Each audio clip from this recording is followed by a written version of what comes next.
those are armed militia and we need to stay outside of their AK-47 range. And I said, why? He's like, because if they can see us, they can shoot us.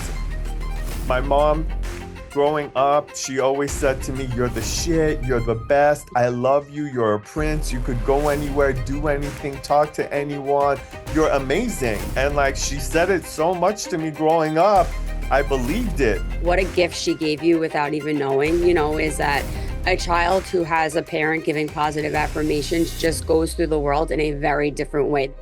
It sounds like you're really good with that type of control. Like when something negative is coming, you're filtering out to a positive, even though it's a negative, thought process or experience. I know that I am the captain of my ship. Absolutely. Where my ship goes is 1000% because of me.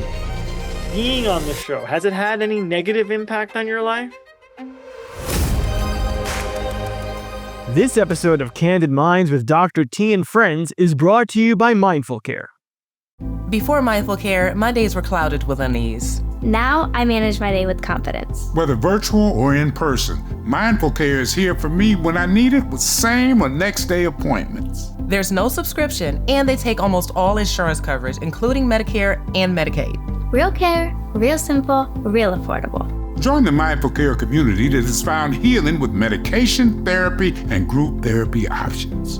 Begin your transformative mental health journey today. Welcome back to another episode of Candid Minds with Dr. T and Friends. I'm here today with special guest and good friend Reza Farahan and my co-host Jackie.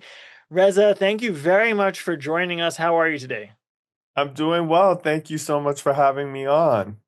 Absolutely. Congratulations on the new book. Super excited for you. Thank you. So I'm curious, you've been doing so much. You've been a part of people's lives, I think, since 2012, right? So quite quite a number of years. What prompted you to suddenly write a book? I mean, I've been throwing around the idea of writing a book, and if it wasn't now, it would have been when I was a senior citizen. So I thought, like, let me get it out now while I still have a little relevancy, because if I waited much longer, it would have been people with like getting a discount with their AARP card. Yeah. It's going to come out like large print only. Totally. So Right. I thought, like, if not now, when? I better get it out. Okay. And what was the purpose of it? In terms of most people who write their story and tell their story and write a book, there's a goal. What was your goal? So I grew up during the hostage crisis of 1979. And when I was coming up in Beverly Hills, the only representation I saw of people that looked like me were either like, the hijackers of an airplane or a terrorist or like a sheik or some Aladdin type character. And there's so many of us here from Middle Eastern backgrounds. And I just thought it was a great way because I'm very unique. I come from the Middle East. I have parents of mixed faith and I'm gay. And there are a lot of people who fall into the other category where they don't see themselves in the people that are represented on television or on print or out in the world. And I thought that it could help a lot of people because I was very blessed to have family that loved and accepted me, friends that appreciated me, and I was able to be successful in society and not let my other status define who I was in a negative way. Was there ever a time where you struggled with who you are, or did you always feel comfortable in your skin? Not at all. I struggled for a good portion of my life. In the book, I give many stories of feeling shame because of my other status and wanting to assimilate and going home many days from school wishing I was a little white kid that didn't have to explain, why I looked different, why I ate food that smelled and looked different and, wasn't appealing to the other little kids at school. And it was very hard. I didn't know then that all of those things were the best part about me. It took a long time to get there, but I did struggle for a very, very long time. You send such a great message on Shahs. You know, you really come on there and own who you are. And you serve as such a great role model. But I think this book is going to be huge for people who have had that type of journey, who have struggled in silence. You know, they see you, this public figure who your energy, I obviously am a fan if you haven't noticed yet, but your energy is Thank just you. contagious. And you can tell that you hold people accountable in your life, you hold yourself accountable, and you're living your truest self. But the fact that you didn't always live your truest self is huge for people. Is to see you represent that is something that I think is going to make a really big difference. And I hope that's something that you're really proud of. Thank you. It was Shaw's was such a wonderful experience for me because people view reality television in a negative light. What people don't know is that I ended up hearing from so many people. There were kids that went to Beverly Hills High School, which is where I went to school, that were gay, that were struggling with their sexuality. And I was on Shaw's before Instagram. So they would hit me up on Twitter or Facebook. I gave some of them my phone number. I literally was with those kids because we were blessed to have 9 seasons and 10 years of Shaw's. I was with those kids from freshman year until they graduated high school. They would hit me up, they would stay in touch with me. Unbelievable. And I got so much from being on that show that a lot of people don't realize. Like, I was blessed in many ways. So I walked around with my cup always full because of all of the stuff that came my way as a result of being on Shaw's that people, it would be outside of like the realm of like, they wouldn't even think of such things, but I got a lot of blessings from being on Shaw's. How did you transition from coming out is not easy? No, Coming from a Persian background, it's definitely challenging. But how yeah. would you say, for a lot of people going from wanting to come out, being closeted, to just coming out is a huge win. For you, the pendulum swung all the way the other way, right? You went from being closeted to now an advocate. How did you transition so quickly from one extreme to the other? I think it was because of the support I got that I was able to transition from one extreme to the other. I remember, though, that I did something very unique, and I talk about this in the book. During my coming out process, I wrote fuck you letters to everyone in my life that I was going to come out to with all the ratatouille shit that they had done in their life. Mm, So if they had turned on me when I came out, I had a letter to give them because I was assuming I'd be emotional in the moment, not remembering all the shady things they had done. So I wanted to make sure I had written everything that they had done down in a letter with a fuck you like at the end of it to hand to them if they rejected me. And I actually never had to give out. And I probably wrote a dozen, maybe 2 dozen letters. I never had to give not one of those letters out to people. mm. And I had people in my life and in my orbit who came out to their families and they were rejected. I actually know people that took their own lives because of the struggle of coming out and their mental status at the time. So it was something I felt like I had a duty.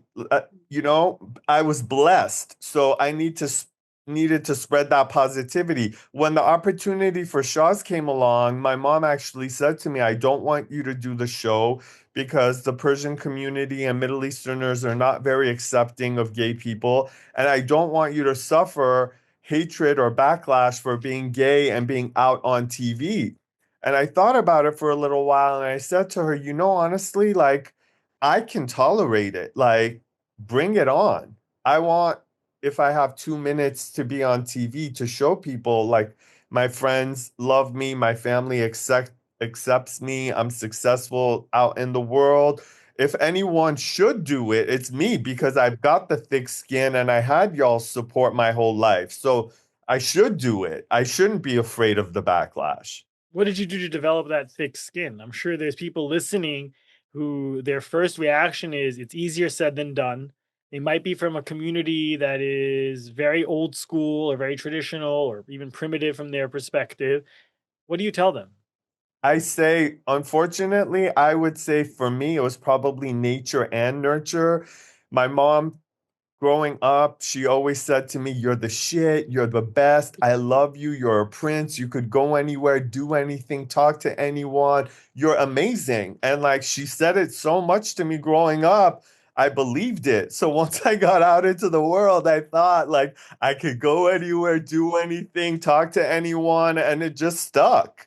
And astrologically, I'm a Leo, and if you know anything about Leos, we think we're the shit anyway internally. So I was just walking around in the world, and if people were shooting me down, the muzak in my brain was like, this mofo doesn't know anything. I'm the shit. You just can't see it. And I would just walk away from that person thinking they can't see how great I am because of their biases or homophobia or whatever. They're not into Middle Easterners. They don't like half Muslim, half Jewish people. Whatever it was, I didn't own what it was that they were trying to put on me.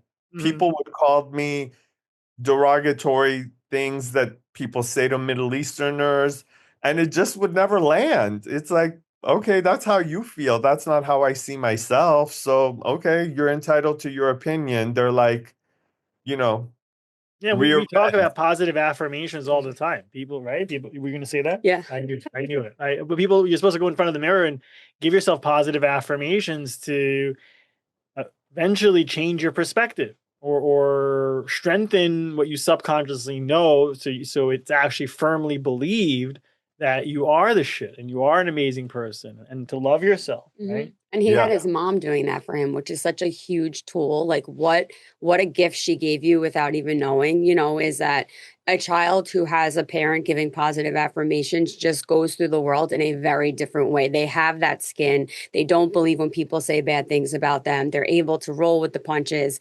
And everything you explain is how you represent yourself in your daily life. You talk about, the cup being filled because you had people pouring into you. So it made it very easy to make sure that it was overflowing because you had people pouring and then you were pouring into it yourself. Such a Yeah. beautiful gift she gave you. Thank you. And I come from a psychological background. My sister is a shrink.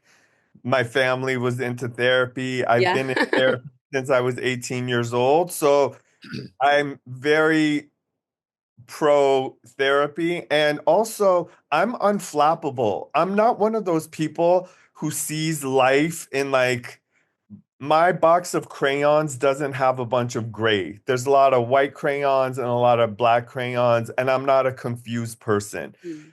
Because you say something crazy to me isn't going to change my mind about how I feel about myself.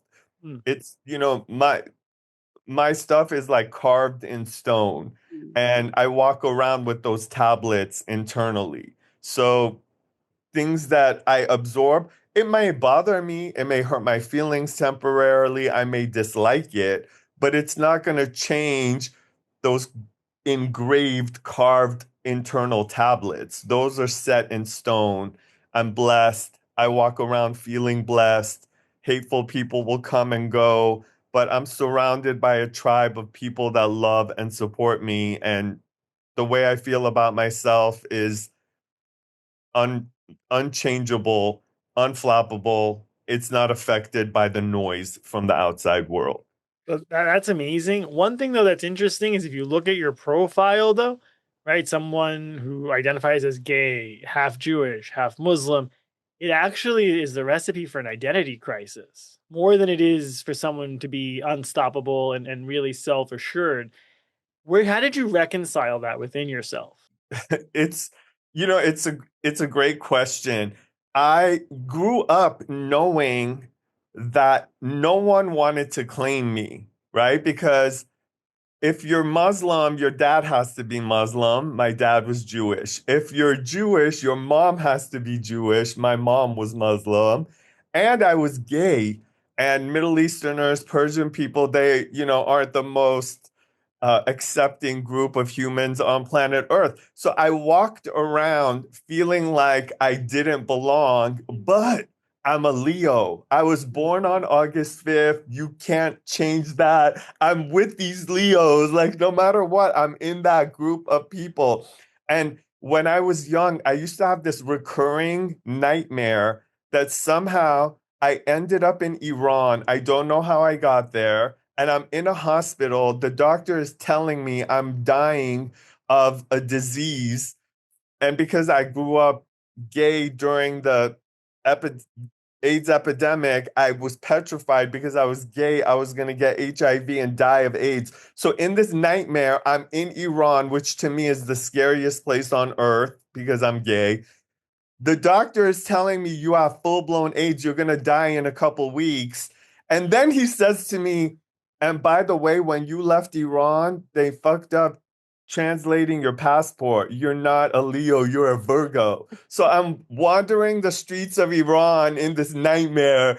And the only thing I'm upset about is that they took my last like the Your one zodiac tribe. sign. They couldn't take away from me in this nightmare. They took away from me. I don't know how. I just thought I was a unicorn and that I was special. I didn't perceive all of those negative things as negative. I just thought they made me special. I'm a unicorn. And if I have to be on an island by myself, feeling special as fuck, I'll go on an island and feel special as fuck. It's still, you cannot change how I feel about myself. It just was something that if no one else could see it, I could see it myself. I knew I was the shit. When I was little, I was thinking cameras should be following me around, documenting this shit. And I You wanted manifested it. yeah, and I wanted to be my mom would say, "What do you want to be when you grow up?" I would tell her I want to be the king of Iran, and she would laugh at me and tell me the monarchy was abolished and there's no chance of you being the king of Iran, and Iran's a Muslim country and your dad's a Jew and you're not going to be king. And I was like, "Bitch, I'm going to be king." And I manifested a show called Shahs of Sunset, and the Shah is the king. There you No go. matter what it was in my life, I was manifesting it. I wanted to kick it with the Queen of Iran. I went to a wedding, a royal wedding in Jordan, and I got to kick it with the Queen of Iran. I became friends with her granddaughter. All the things I ever wanted in my life, I manifested them. I was always, before I knew what manifesting was, I was manifesting. Before I knew that if you thought in a positive way and saw yourself in those places with those things and those people, I was doing it before I knew that thinking that way was going to get me to that place.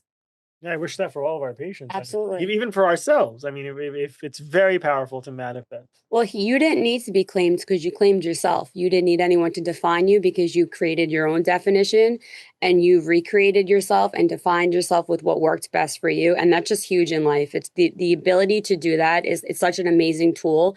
And people who are able to do that live a very happy life. They live a glass full life, that nobody is going to change their mind about who they are because you know who you are in your heart, in your soul. Nothing can change that. Yeah, a million years ago, I had a therapist, and my parents sent me to therapy when I was 18 years old, and they were suspecting because I was very good looking and I wasn't bringing girls around, and they were like worried that I was gay. And she said to me a million years ago, and I will never forget it. And this is something that I feel like was a golden nugget of a gift. Change the way you look at things, and the things that you look at will change. And I realized that it was my decision. What I thought and believed about a situation defined the situation, not the situation. Hmm. Like the situation wasn't going to tell me how I feel about it. My decision of how I feel about that situation defines how I operate, what I think, and how I feel. And if, like, once I realized that, nothing was ever as bad as it was gonna be. Everything was better than it was supposed to be. And how I felt, what my decision was when I woke up, if I felt like I was gonna have a good day, my day was gonna be good. If I decided the day was gonna be bad, the day was gonna be bad. But all those decisions were within me. It was my choice how I felt. But that's cognitive behavioral therapy. If you want to come work at Mindful, you you have it down. That's As much money as I've spent on therapy from the age of 18 to 52, trust me. That's an unofficial degree already, right? It's like an honorary degree. No, that's huge. One thing though that you hit on that's interesting is all this identity stuff, right? Which is amazing, and you've spent obviously a lot of time and doing a lot of work getting there. Do you ever feel like your identity since 2012 that has been you in the spotlight uh almost can sometimes melts together with your personal private identity, or is there still a private identity you're able to keep, or has it become all one for you? Absolutely. The good thing about being Persian also, Persians keep you humble as fuck. Like Persians know how to keep you humble. And so I've worked with people in reality TV who get an unusual, inflated sense of self that's not real. What you see on TV are, truncated snippets of extreme situations that were filmed over long periods of time and put into a 44-minute, you know, show that's marketed to the masses. That's not real. You're getting highlights and lowlights of long periods of time. So my mom would say to me, "You have a drinking problem. Every time I watch this show, you have a cocktail in your hand. You drink too much." And I'm like, "Bitch, they're cutting together an episode. You're seeing the same darn drink in my hand. Like, it's not." So it's not real, but it is real. It's just if you can understand how much went into what you're seeing, then you realize, yes, that is the real Reza. But all of the other mundane, normal moments were edited out, then it's the real me. But if you can't understand that all the mundane little minutes were edited out, you're getting level 10 Reza for 44 minutes. And that's absolutely not real. It's not who I am. Are there glimpses and moments of me in there? Yes. But that is not how I walk around living my day to day, or when I'm with my real estate clients. That's not how I'm behaving. It's just, that's not sustainable in real life.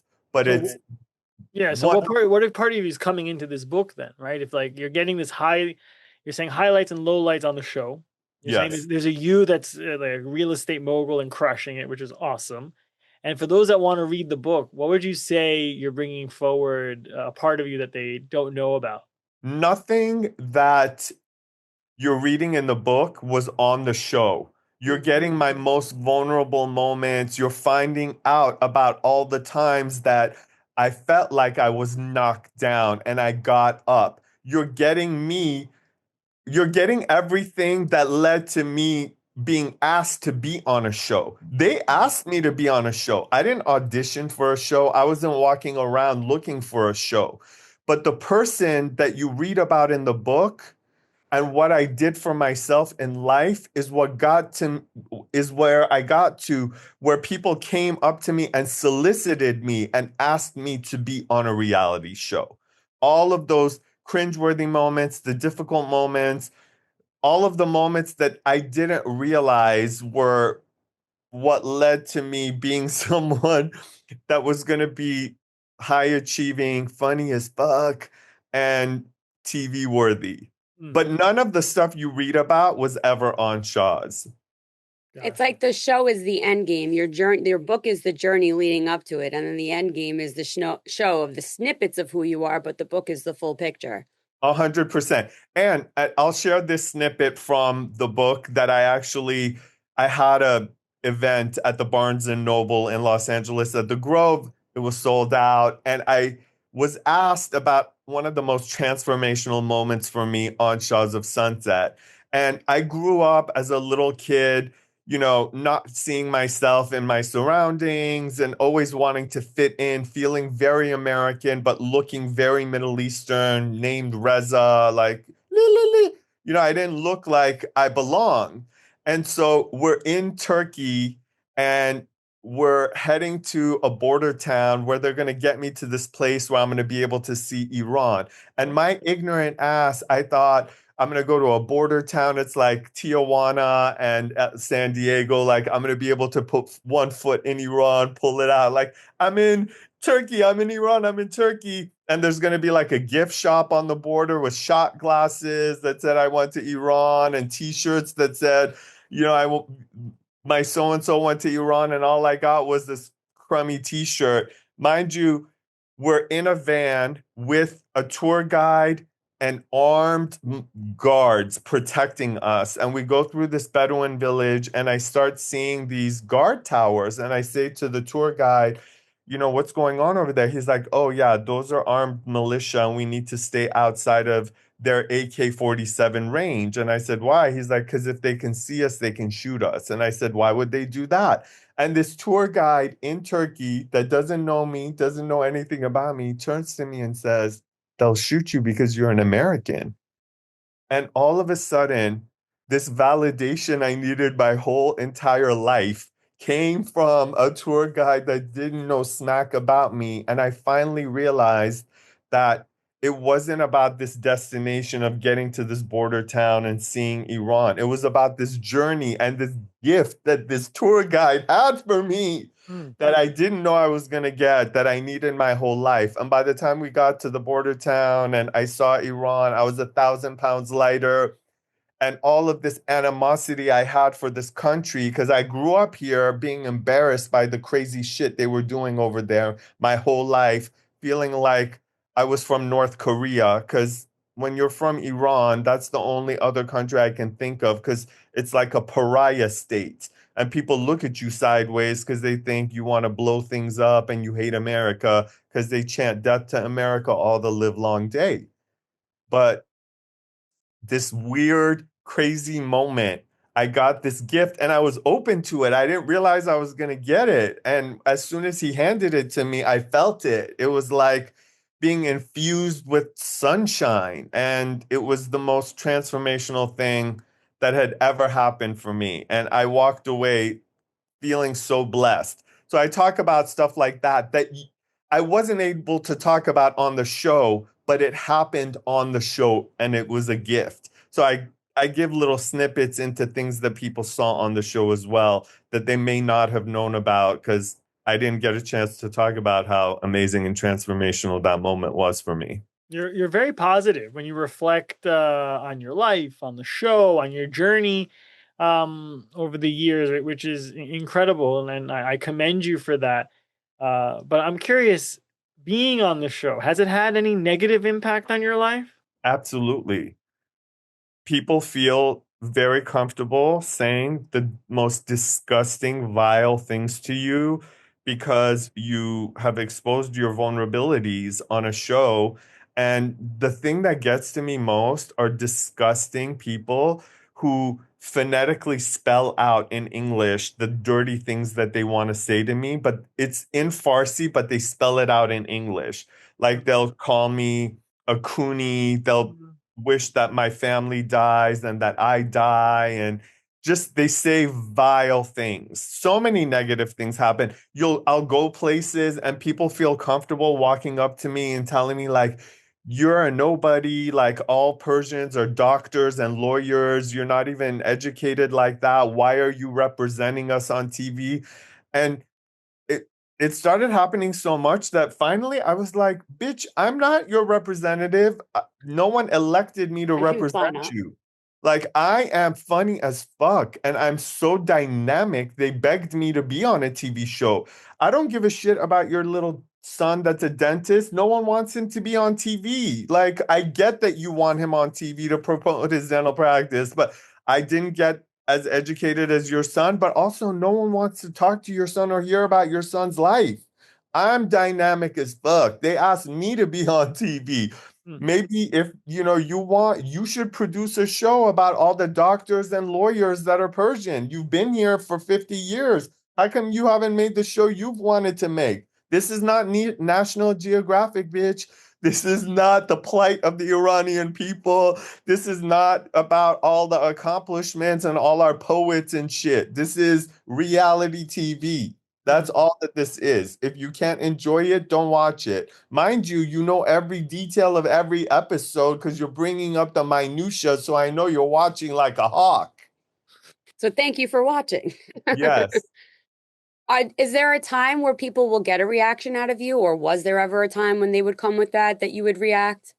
totally. I mean, you can catch me on a off day where, you know, something business wise didn't go the way I wanted to. I was in a lot of LA traffic and I might be agitated, and you might fuck around and find out on that day. Usually I try to keep it on the inside, but you know, the funny thing is, and it's not funny, like I identify much more with my Jewish heritage, and people will be like, your Jewish grandmother didn't even love you or accept you. And that's something that came out on season one of Shah. So it's crazy to have people take little things that they've learned about me and then use it against me to try and hurt me. But for the most part, I try and like let it slide off my back. Some days I'm, not that enlightened and people Well, might you're catch. human, right? Like, as much Yeah. as you choose to live your life being positive and a type of way, you still have a bad day. You still have things that are said that are going to trigger you, and you're not perfect by any means. You don't claim to be, So Not just at because you all. choose to walk a certain walk doesn't mean that somebody might not get you sideways one day. Yeah, and my dad is an Esfahani Jew, and I'm hot-blooded and hot. I have his temperament and his personality, so you know, like you said, on certain days you might catch It me, comes and out, yeah. huh? It comes out. The Esfahani side. Yeah, the Esfahuni comes Yeah. out. I Yeah. love that. One thing we talk about a lot, especially with patients like in adolescence, 12 and up, is navigating bullying and being called names and being different. And you've been a huge advocate of that. We've talked about that. You mentioned a lot in your book. And it sounds like as you got older, you grew a lot of resilience, and through the years, you've obviously turned everything or a lot of things into a positive. How did you navigate that though, as a young child and as a teen? And what advice do you have for teenagers today who feel different for whatever reason? So, great question. I think I used food to cope because in our culture, drugs and alcohol and things like that aren't accepted, but food is. And, when you go to a Persian person's house, they feed you, they nourish you, and that's like a way Iranians express love and care. And I think that I abused food at certain times in my life to cope with difficult moments. Um, my advice would be to be more compassionate. I wish I were more compassionate to like little Reza, and I wish I gave myself more grace. I was really hard on myself, and I was lucky though. When I came up, there was no social media. So when it was 3 o'clock, I got to go home and the bullying stopped. And it didn't start again until the next day, at 8 o'clock in the morning. And nowadays, kids have to deal with social media and 24/7, whatever is going on can continue. So I guess in a lot of ways, I had it a lot easier. I feel like we're more woke though these days, and mental health is a much more talked about subject, and people are much more considerate than they were. So I don't know if I had it better because people were not woke and they used to say crazy shit to us. Um, and now, I think gay kids are have it a lot easier than I had it when I was coming up. So my advice is the music that plays in your head needs to be positive, graceful, compassionate towards yourself. And if you're able to hear that noise more than the outside noise, even if it's like 60/40, and you still are 10% in the positive, you're going to be okay. As long as like you're not negative and you stay positive, you can hear and absorb as much as you can. But if you can stay positive, you're going to be good. And it gets better. Once high school is over and you go to college, it is a game changer. I remember once I went to college, it was like, dang, all these haters are gone. I get to just associate with people from my own tribe, or I can create my own tribe. I can surround myself with, an army of people that love and support me. And like, the battlefield shifts. Like all of a sudden, like you see fewer enemies, and you feel like you have way more people on your side than you have against you, and the whole script changes. So if you can make it and just grin and bear and get to college, or even if you don't go to college, you go to a trade school or whatever it is that you're doing, once you get to adulthood, it all changes. It's just being able to tolerate this difficult time where kids are very cruel. Right. Once Have you ran into any of the haters since you've been so successful? 100%. What's that like? 100%. I've had haters come up to me because I grew up in Beverly Hills, and even though I live in the Valley, I'm close to Beverly Hills, and I'll go to places and I'll see haters with their kids come up to me, and their kids are obsessed because they watch Shahs of Sunset, and they're not haters anymore. I'm to them, they view me as, something to be proud of, that I got the opportunity. Of all people, it was me that got to be on TV. And even though I wasn't representing them, they saw themselves in me because I was the only representation of Persian Americans on TV. So the haters became, my supporters. How does that feel for people who were haters to be supporters? It's a full circle to kind of coming around. 100%. And they were long forgotten, Right. and they made me who I am today. Sure. They contributed to my success. Their hate drove me to get to the places in my life that I needed to get to. So the way I perceived them changed too. I decided that they were my cheerleaders. They just were. So I had a friend who was a personal trainer, and he asked me when I was at my height of chunkiness, he's like, when did you give up on life? And then I went and looked at pictures when I wasn't chunky and I was like, had a six pack and I looked like the shit.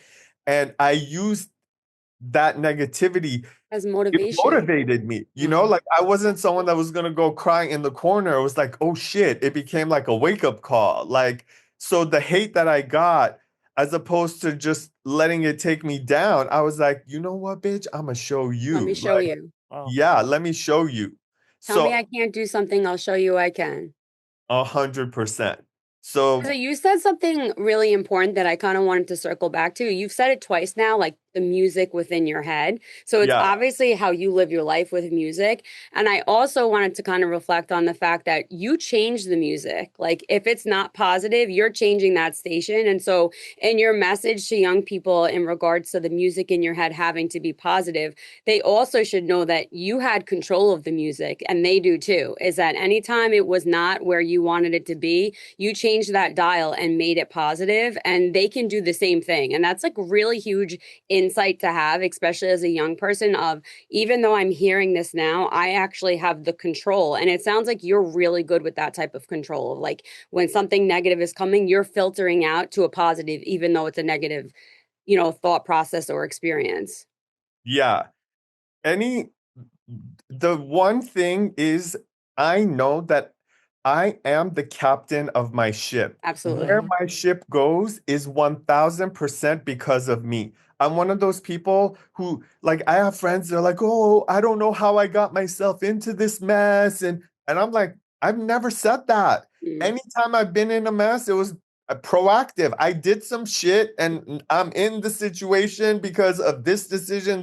Like, I'm not an accidental person stumbling through life where things happen to me. Like, I am so accountable. I hate people that complain. I'm not a complainer. I think if you're constantly complaining, you're perpetuating whatever it is you're complaining about and bringing more of that into your life. So when I tell the story of my life, could I tell the story from all of the negative aspects of everything bad that happened to me? Yes.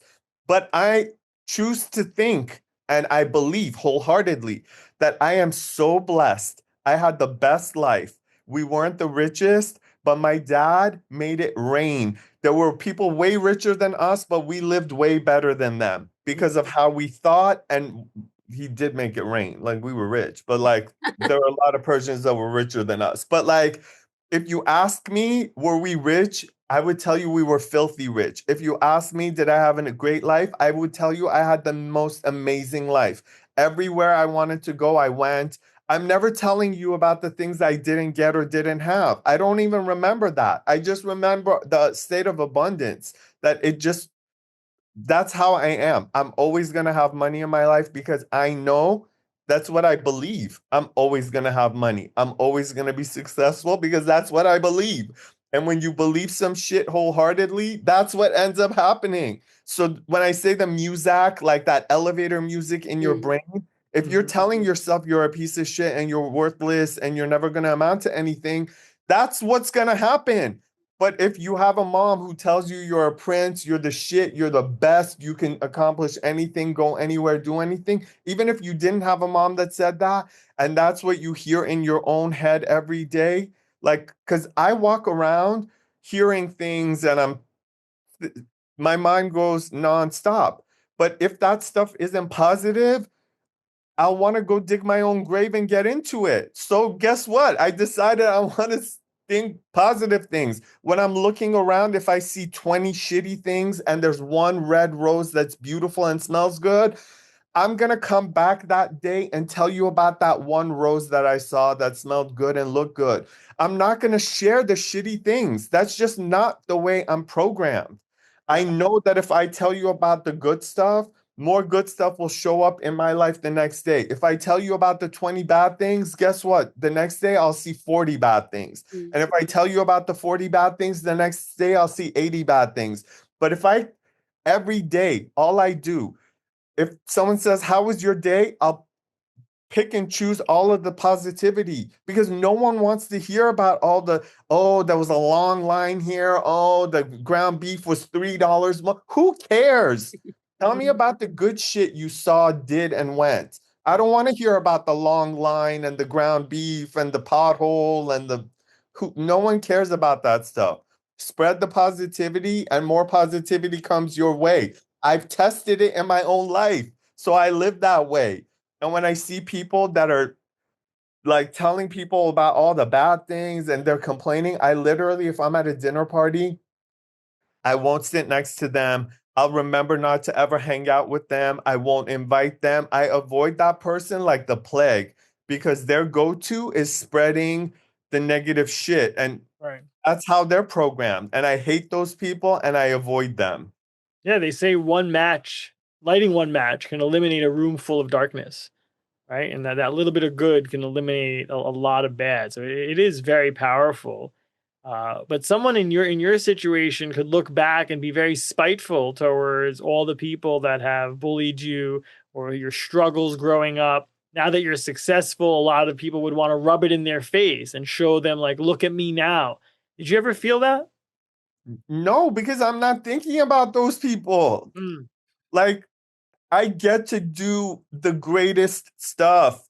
I get Yeah. to be on TV. I get to go to beautiful homes and look at beautiful architecture and see gorgeous landscaping. I get to drive around a beautiful city where I can be gay and not be persecuted. Like, I think to myself, if my parents had not left Iran, I would be dead. Right. Like, I'm so blessed. Why am I going to focus on those things? Like, I want to focus on the good that I have in my life and all the abundance that I haven't tapped into yet. Why am I going to be thinking about like The old past. news that's irrelevant? They were irrelevant then. I just didn't know it. Why am I going to like shed light? We have coming up on April 19th, I think, a 30-year, 40-year no, 30-year reunion for my eighth grade graduating class. It's a Persian reunion. The Persians from Beverly Hills, from the 4 elementary schools in Beverly Hills, have put together. When I go to these things, people come up to me like I feel walk away feeling like Brad Pitt. Like, why am I gonna remember the few people in the Yeah, crowd that good for were you. that didn't treat me properly? I want to give my love and attention to the ones that think I'm the shit. And that's what I do online too. I Yeah. get like a lot of negative comments. People are like, oh, you're this, you're that, you're whatever. I don't respond to them. The ones that tell me I'm the best, I'm so hot, I'm the greatest, they love watching me. Those are the people that I want to direct my energy to. Why am I going to give energy or give of myself to the people that are talking shit? They Mhm. don't even deserve any of me. I'm going to give my energy to the ones that deserve me. 100%. So what does the future hold for you? Honestly, the book tour is like, I would love for the book to be a success. I'm really excited about that. We are about to embark on a huge remodel of the house that we currently live in. We used to live in our dream house across the street, Mhm. and we still own it, but we rented it out. The house that we face, like directly across the street from us, like when we open our front door, we look at that house. A lady lived there for 50 years, did nothing to it, and she was going to sell it. And I said to my husband, I go, hey, if we buy that house across the street and we rent our house out, the people that rent our house out will pay for us to live in the house across the street. So let's buy that house. So we bought this really old house. We painted it, put new floorings in, replaced the faucets and toilets and stuff. But essentially, it's a really old house that I don't love. So we also built a guest house on the property that's really beautiful. We wanted my mom to move into it. And when we were done with it, she's like, I don't want to live in the valley. So we took our remodeling money to build a guest house for my mom, and she never moved into it. So she is moving out. I'm her realtor. She's buying a place. So when she leaves, we're gonna move into this really cute guest house that's so much nicer than the big house. We're gonna move into the guest house and do a big remodel of the house that we're currently living in. So we're very excited about that. If things are calm in the Middle East, we are planning to go to Israel for a gay pride, which we're very excited about. Inshallah, we'll see. So we have a lot of wonderful things to look forward to and potentially filming season 2 of the Valley Persian style. Love that. Yeah, it's exciting stuff. Yeah, Well, I appreciate you joining us and absolutely. sharing, everything that you're doing. You're such an advocate, and I think you're an inspiration for a lot of young adults that want and look for courage, and they could find that within you and your story. So I salute you for being that champion for many people. And you Thank have you. incredible insight, which is amazing. So I really enjoyed this conversation, and Thank Jasmine, you thank you both. for being a part of it as well. Of course. Thank you both for having me. And I would just say to those young people, I just realized how to tap into that courage that was within me the whole time. And I would say to anyone who's listening to this, their courage is in there too. They just have to find out how to tap into it. Nice. A few more, we are playing a little game with some of our guests and would love your input. I'm gonna Sure. give you about 4 or 5 words, and every time I say a word, I want you to immediately tell me the first thing that comes to mind. Sure. All right. Fame, Double-sided. identity, So important to be specific and know yours. resilience, Best quality to have. Andy Cohen. Used to be my boss. All right. And you are very involved and you're a huge advocate. Any resources that you want our listeners to know about across everything that you do? I mean, I would say to people to find mental therapy. I'm a huge advocate. So having someone in your life that you can get positive advice that is unbiased, and they have an omniscient observer's view of your life. People within your life have a very similar view of your life. They're within your circle. Having an omniscient observer's view, someone who's watching your life from the outside, help you navigate complexities that come up for you, is the best thing to have. If you can't afford therapy, there's a million resources online specific to where you live, the communities that you live in. If you can't afford therapy, I would tell you the money that you spent and that I've spent on therapy has come back to me 1,000-fold in many other ways. So I would say to people, have someone in your life, whether it's a spiritual, it's a rabbi, a priest, a shrink, a therapist. Find someone that is outside of your circle that can give you advice and perspectives on your own life that you can't get because you're within that circle. You need someone on the outside looking in to give you the perspective that you don't have. And it will help you so much. So that would be what I would say to anyone listening to this. Absolutely. And those are wise words. Reza, thank you very much for joining us. I wish you the best of luck with the book. We're going to include a link with information for those that Thank want to you. purchase it so our listeners can get the book and learn more about you and your journey. So thank you very much. And to our listeners and viewers, thank you for being here. We'll see you next time.